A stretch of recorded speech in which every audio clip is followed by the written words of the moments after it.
তিনি উনকতি হাংকনে কুমারঘাটনি গীতাঞ্জলি অদিতিরেম জনজাতীয় গৌরব দিবস পালাইমুনি পান্দা লুয়াজাকা পান্দনা চেংরেখা আরিমং মন্ত্রী সুধাংশু দাস ব হাক্তনি ইয়কমা চবাও ভগবান বিরসা মুন্ডানি সাক্তার মুংনা বরমরই মুইতুক লাইকা আরো উনকতি হাংকনাই মতনি কাসকরা অমলেন্দু দাস হাংকর তাংফাং দিলীপ কুমার চাকমা কসং তমাইমানে অবনরগৈ অদিতিরেম বসকাং হাফাংনি জুদা জুদা বেরেকনি স্টল ফিয়ক জাকা আরো সংদুক লুকুরকনি হুকমো তং রাইজানো ফুনুগুंगो তংমানি বিহারনি জাमुनि सिमी মন্ত্রীপক্ষ নরেন্দ্র মোদীনি মানজাক মংলুয়া জিজাক পান্দানো ভিডিও কনফারেন্সনি বিসিংতৈ দাদাক সিদাক আওয়াইজাক্কা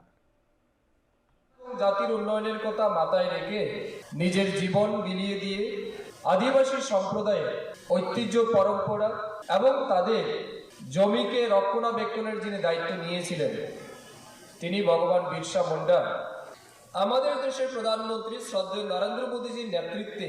এবং ওনার বিশেষ উদ্যোগে বিরসা মুন্ডার জন্মদিনকে পুরো দেশব্যাপী স্মরণীয় করে তুলতে বিরসা মুন্ডার কৃতিত্ব ব্যক্তিত্বকে দেশের মানুষের কাছে জানান দিতে 15 নভেম্বর 2022 সাল থেকে এই দিনটাকে জনজাতি গৌরব দিবস হিসাবে উদযাপন করা হচ্ছে।